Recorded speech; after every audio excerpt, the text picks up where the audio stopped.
So we're going to transition to my next guest, Ian from Spiritual Gangster. That's what I call him. He's just my man, Ian. So, Ian, can you hear me okay, bud? Thanks for having me. Glad to be here with you. Yeah, thank you. So we had to call an audible. I was kind of had a freak out moment the other day, but I thought, after I calmed down, I realized, life happens and we have technology. So we're going to sit here and talk about technology. If Ian couldn't be live in studio, we could zoom him in. That's the power of technology. So I appreciate you taking the time. Yeah, tell us where you're at too, bro. Where are you at exactly?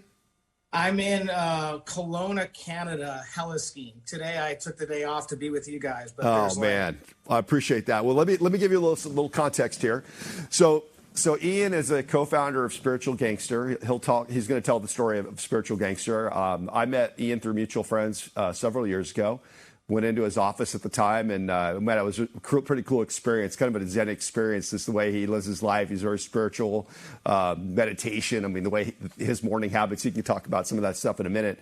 But I just knew, like in the first 5 minutes, the connection that I had with him, not just on the spiritual level, but entrepreneurship and the belief system and the people that we hang around. And then fast forward, lo and behold, our kids actually go to school together. So I get to see Ian at pickup and basketball games and probably see each other more than we want to sometimes. But that's good. We get to force each other to talk a little business on football fields every once in a while. So I wanted to, Ian, we're going to punt the same question to you. I asked Henry the question. I asked Patrick the question. I love the story, and I don't think enough people know about it enough. I actually went and Googled your name a couple days ago, which I know the story, but I wanted to see what was out there in the public domain. This whole concept of Spiritual Gangster, how the hell did that come about? You got to tell us that story, and then tell us what any color to the story of what Spiritual Gangster was when you founded it.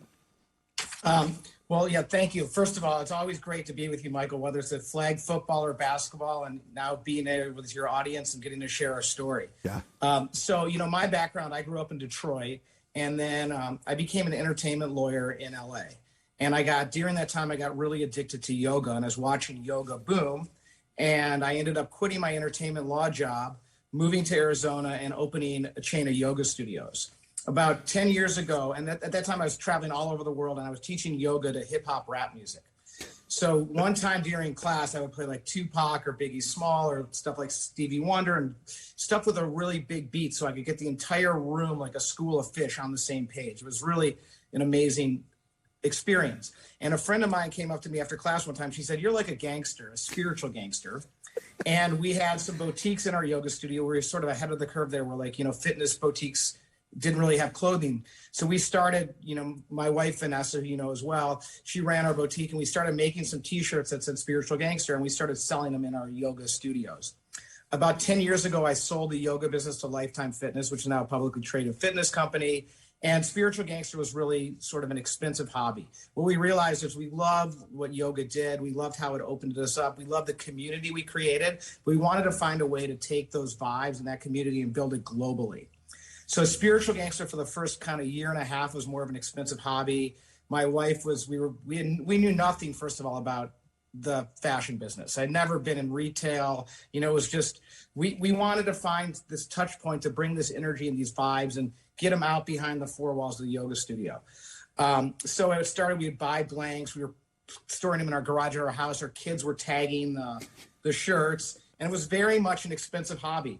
And then probably about a year after selling the yoga business, we said, okay, let's go all in on Spiritual Gangster. We really have something here. We had early accounts from like Equinox who put us in Bloomingdale's in all their windows early on in New York City. And it was just something that the more that we tried to close it down in the beginning, we literally, Vanessa and I tried to shut down Spiritual Gangster 2 or 3 or 4 or 5 times, when we were having a baby or anything else. And it just had something that had a life of its own and wanted to continue.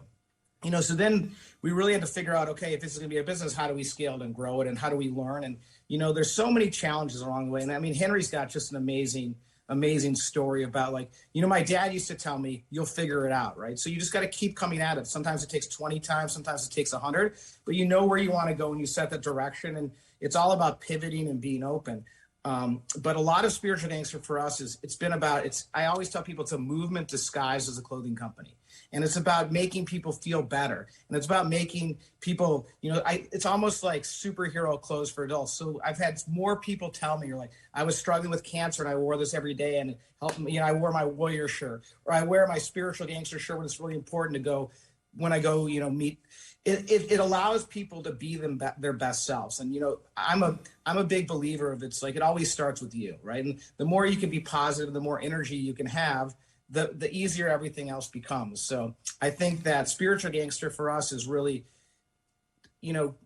giving positive messaging. And I know that we live in a world of negative messaging. And for me, it's all about keeping it positive and sharing good vibes and sharing that energy, and then finding our tribe around the world, because there's spiritual gangsters all over the world. They just don't know it yet. Right. And there are these pockets of just like amazing, wonderful people doing great things. And it's not just about yoga. It's people doing great things in all aspects of their lives. And so that's really sort of how we got to spiritual gangster. So one thing, so I have my gear too. I wear your gear, and when I travel, especially in other parts of the country, and I know because we're West Coast, people may know more about the brand maybe on the West Coast than other parts of the country. So every once in a while, I'll be in an airport and someone goes, "Hey, that's a really cool shirt. Where'd you get it from?" But I want you to understand. I want you to explain that spiritual gangster isn't just selling T-shirts anymore. This is like a full-blown conglomeration. Can you brag on the company a little bit about how many stores you're in? What's your reach? I mean, because this is not about T-shirts. This is the movement. It's a movement, and we sell, first of all, half of our business is online, and that's a real focus. How can we go more online? And that's, been trending in that direction over the last year and a half. But we're in probably 2,500 stores. We're in all the majors. We're in every fitness chain you can imagine, Peloton, Equinox, Core Power Yoga, Pure Bar. But we when we're on a ton of resorts, but we also like to be in places where people are doing things that are resonating with the spiritual gangster vibe, taking care of themselves, meditating, doing fitness, doing athletics, doing things that make themselves feel better, or you're on this great vacation with your wife and you go into the spa and you see a spiritual gangster, and then every time it reminds you of your great trip. So, we have a lot of different distribution points. But to us, it's also, we really want to drive more of it online, because then you can really communicate more with your, raving fans, what we call them, or clients. And I mean, I think Patrick hit on a lot of great things. There's so many things now that you can share through the digital world we live in and are in that you couldn't do 5 or 10 years ago. So that's really where our focus is. How do we get this message across, and how do we share our vibes and our positivity with the entire world? And I mean, the tagline for Spiritual Gangster is raise your vibration. It's not only individually, but raise the vibration of the planet, and that's really what it's all about for us. How do we leave this world a better place than we found it? And how do we make a positive impact? One of the things I'm really proud of, we don't share with a lot of people, is, the idea of we find karmic business partners. So it's like, one of the things since the beginning, for every spiritual gangster shirt ever sold online, we do a meal for Feeding America. Now we've done over 15 million meals. I've been on the board of Make-A-Wish, and we do a lot of stuff sponsoring kids with Make-A-Wish. And I mean, the stories that have come back to me are just incredible. So, I think that you can really have an impact. And, in the beginning, we didn't want to talk about that, or we just kind of did it because that's who we are. But now I think we're being more open to share some of the stuff where we kind of kept behind the curtain before. That's great. That's great. So let's switch it up to what the challenges, the things that you may have faced, whether the company or yourself, whatever you're willing to share, how personal and really you want to get. But I love asking entrepreneurs the biggest challenge they had to overcome, whether it's business or otherwise. I think, for business, it's been always a series of challenges. It's like, your life's a never ending mountain, right? You're always climbing it. And as you want to go, you want to figure out, like, how do I keep going? And there's a lot of times you get great momentum, and other times you sort of stall out. Like I said before, we knew nothing about this business. So in the beginning, we were just making it up as we went along, and some things actually helped us out, because we didn't sort of do what everybody else was doing. But I think the biggest challenges for us is at every level, there's something different you need to do to learn. From 0 to $1 million, from $1 million to $5 million, from $5 million to $10 million, from $10 million to $20 million. Usually what gets you on the step up the other mountain is not what's going to take you to the next step. So really learning and growing and evolving, it's almost like raising a child owning a business. So it's like, you have an adolescence period. So it's always and being able to interact. And for me, it's been about leadership, finding the right people, and really, in the beginning, people would tell us, even when we started with like, no one's ever going to buy something with the word gangster. And that's why I loved Henry's message about gangster, because to me, we're a gang for good, and it's about positivity, right?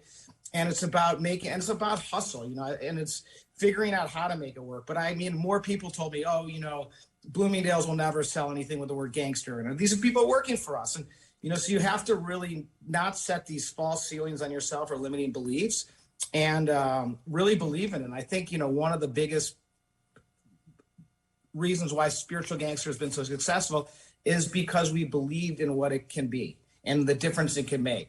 And we always focused on what it can become, as much as, like Tony Robbins says, work on the business you're in and work on the business you want to be in. So how do you always keep your eye on both and then bridge the gap and figuring out what you need? Like, I think life's about challenges, and it's about, overcoming and growing, and it can be fun.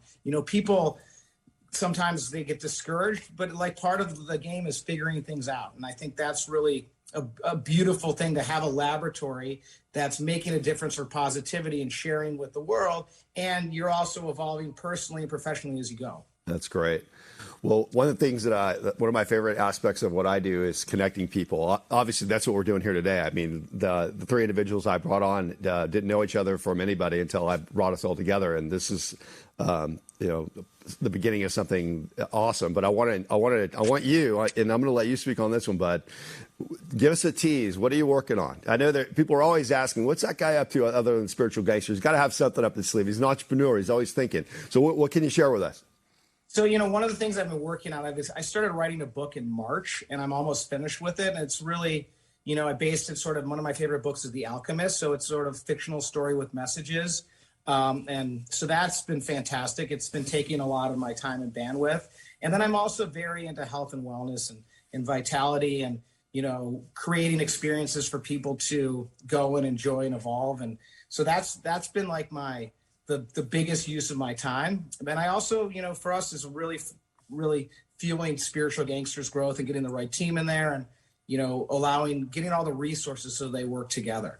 But I would say, I'm working on me now as much as anything. And I think it always starts with you. And, we were talking a little bit, and I think that the more energy I can come with, and the healthier I can be, and the more I can learn, and the more I can evolve, then whatever I'm doing becomes a lot easier. Like, I don't really focus on the problem. I'm really focusing on myself and my energy, and installing habits for me to be better, to be helpful, and really be a contribution. I'm wired for contribution. So I love being able to help people achieve what they want to achieve, or be healthier, or be wealthier, or whatever they want more of in their life. Love it. So, hey, give us a glimpse of, I know you're big on morning routines. I know you're big on this, and there's a lot of books on that, right? Whether successful people do before breakfast. I mean, there's a lot of incredible books on it. Give us a little glimpse of the life of Ian in the morning. What's your routine, man? Because success habits are a big part of creating a great story as we go into 22. 100%. So, I think to me, it really sets up my day and my entire life and to win. So a couple things I do, I have 3 journals. I started with a 5-minute journal. I've been doing that now. My mother passed away almost 4 years ago. And the day she passed away, I started journaling. And then after that, I keep 2 separate journals. One is a goals journal. So I write every morning what I want to have happen in the day. Have an amazing call with Michael and Henry and Patrick, share wisdom with people, get people jazzed about the new year.